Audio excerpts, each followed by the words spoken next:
Hi everyone, I'm Xander and welcome to my channel. I'm a poet and a songsmith, and my channel is all about my creative process, the inspiration behind a piece, what that piece sounds like, and a bit about the piece. Sorry, my phone is just zinged. Let me get rid of that.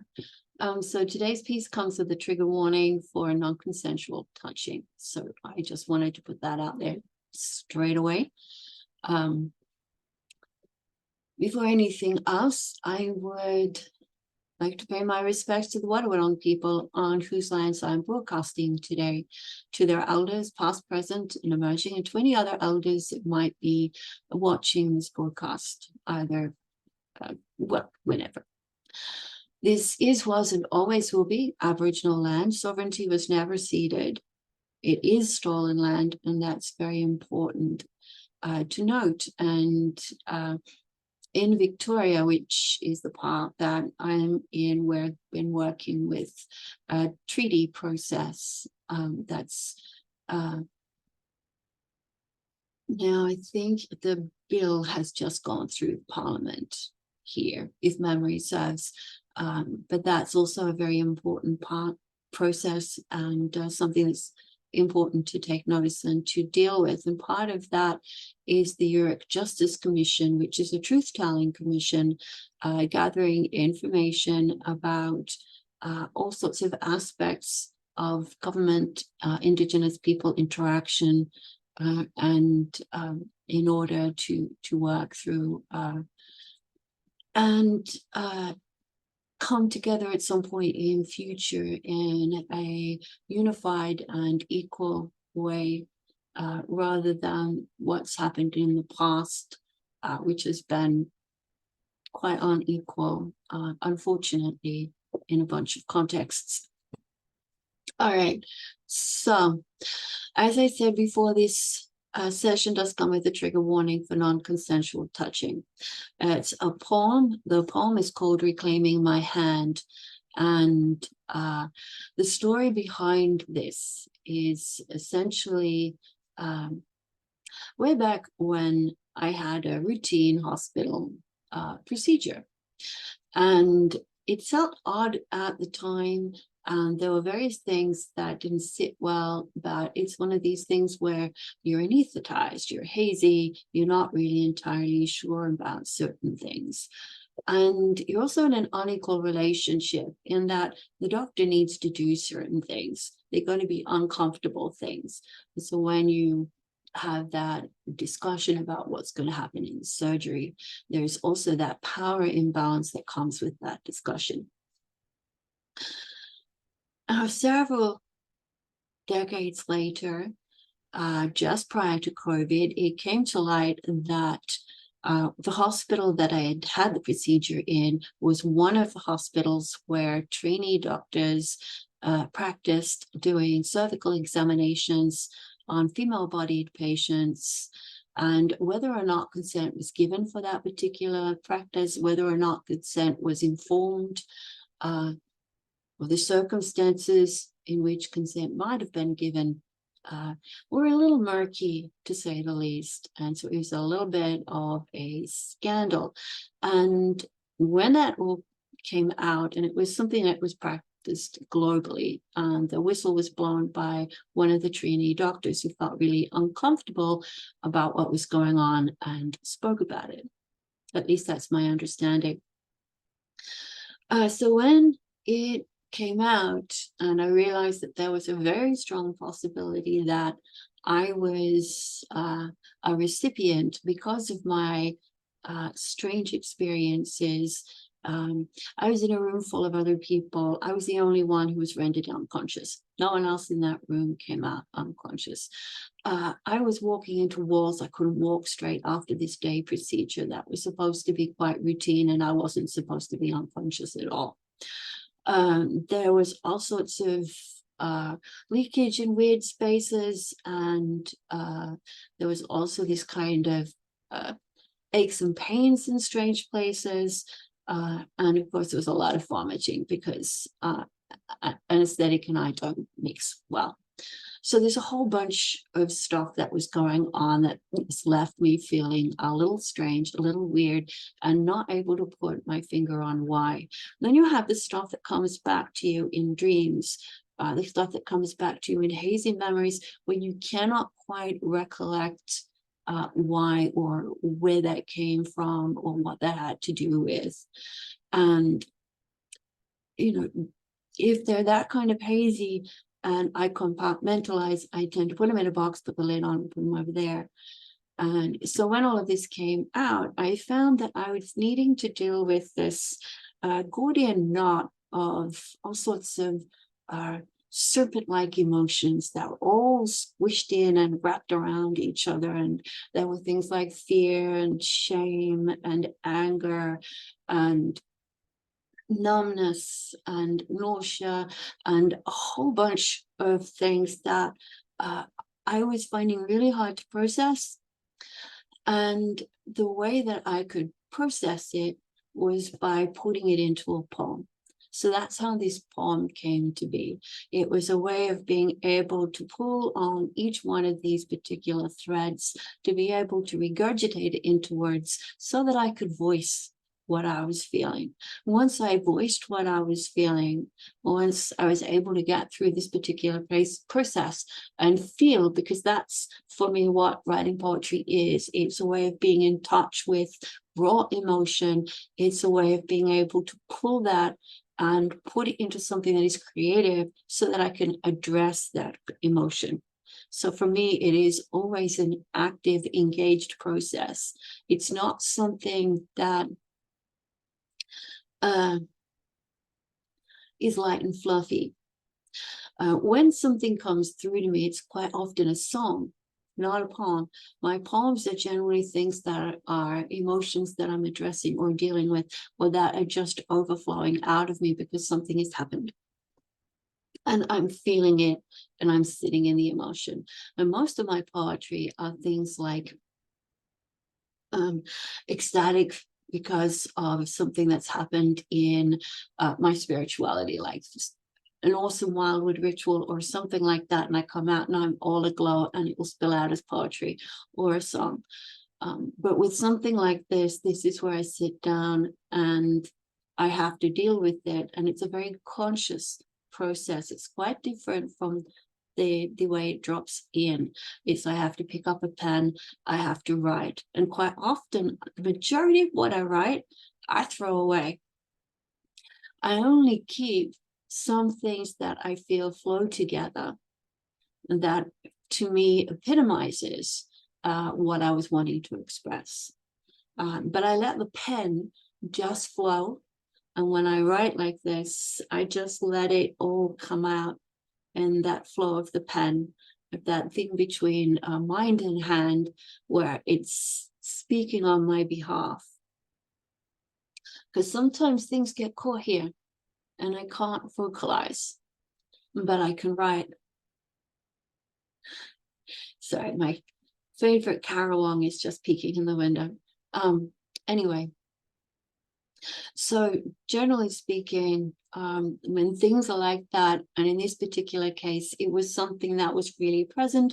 It was starting to affect my life in very conscious ways, making me really jumpy, a whole bunch of things to do with just everyday things to do with feeling secure, feeling safe, feeling like I'm able to do things. And to be me in all sorts of situations. It was really starting to impact on that. And so putting it into a poem helped me to get an aspect of control over that so that I could regain myself, which is why it was called Reclaiming My Hand, because, well, in cervical examinations, a hand is something that is very much what's involved. So the piece is a little long, but we'll go through it, and I'll see how I go reading it out with emotion. We'll have a bash at that, but it may end up being read out in a bit of a numb. We'll see. So this is Reclaiming My Hand. Fingers in, pressing down. Can you feel it? I used to wonder why I never allowed myself to get drunk. Now I know. Fingers in, pressing down. Can you feel it? Always wondering why, never knowing, hating hospitals, avoiding surgery. Fingers in, pressing down. Can you feel it? Saying you were just following orders isn't good enough. Hypocrisy sticks. Fingers in, pressing down. Can you feel it? How long was it before one of you had the nerve to take a stand? Fingers in, pressing down. Can you feel it? 8-digit is mine to command. May they rot off your bones. Blacken your name. Fingers in, pressing down. Can you feel it? Violation is not just a word meant for someone awake or aware. Fingers in, pressing down. Can you feel it? Silence is not golden. Your voice wilts. It holds no power here. Not anymore. Fingers in, pressing down. Can you feel it? I am not some lesson, a textbook written in flesh, bone, and blood. Fingers in, pressing down. Can you feel it? My fingers pressing your bones, tearing your flesh while you sleep unaware. Fingers in, pressing down. Can you feel it? My hand around your throat, strangling your thoughts, pressing on your peace of mind. Fingers in, pressing down. Can you feel it? The panic as you try to wake. Ease yourself from fear, but don't worry. I'll be back tomorrow. Fingers in, pressing down. Can you feel it? So anyway, that's the poem. I was able to touch a little bit, but not get too deep with the emotion in that. It's a good one if I need to get anger out, because you can really spit anger when you read that particular poem, if you need to. So sometimes I'll do it if I'm in a mood and I need to get rid of anger. It's a good poem to pull out where I can spit that anger and put it into a direction. The thing is, with something like that, I mean, the trainee doctors need to know how to give cervical examinations and do them well, because they can cause trauma if they do them badly. So I understand that they need to practice. And it's murky, like I said, because you've got these power imbalance. It's like, was the person asked? In many cases, it seems like they were not asked. There are some cases where consent was given, but then you need to ask yourself kind of, under what circumstances was that consent given, and how much was it given freely, and how much was it given in a way that I felt like you needed to do them a favor so that they would be gentle with you when they had you under the knife, so to speak. So with that particular piece, the way it was stitched together was using a repetitive phrase, because when I was writing it out and I looked at the page of the, gosh, it would have been at least 5 times that long of material that I had. A phrase that was constantly repeated was fingers in, pressing down, can you feel it? Essentially the motions of going through a cervical examination, of doing that. So that's where each part started. And of course, when you've got something in trainee doctors, you don't know how many doctors were doing an examination on a particular person. And there would have been multiple doctors. So you've got multiple verses starting in that particular manner. And you've got this also, the direction the poem takes starts in this kind of like curiosity, like all of these things are starting to make sense because of this particular thing. And then it goes into anger, and it's just like, it would be good if you could feel this. If you felt this, if you felt the effects of this, then maybe you wouldn't have done it in the first place. The kind of thing. Is there anything else to say about this particular piece? There was a particular point where I was debating whether to put it on my blog, because it's on my blog. And after a while, I kind of figured, well, why not put it on my blog? It's not like hiding it away and keeping it private is going to do me any good. And the way that it was expressed was so that I could regain control. And so therefore putting it into some particular form that I controlled, like a poem that was on my blog, was a way that I could also handle the inner emotional stuff that was going on. And for me, that particular thing worked. It meant I didn't have to resort to things like scratching, biting, or what have you, that I can resort to when things just get too intense for my brain. And I haven't done that for decades, the biting, scratching, which I'm really proud of, because I could have gone into something quite dark there. So the way that I use poetry to work through these sorts of things means that when you go through the poem, it does tend to bring things up again, and it makes them manifest again. And going through it is kind of like a way of addressing a shadow, where you have this thing and you find some way of being able to delve in and explore, find out what the edge is, find out what the barrier is, find out what the prickly thorn is, address that. And then when you go back, you can go in either deeper or further or in a different direction. And so it becomes a way of exploring and challenging that shadow aspect of yourself.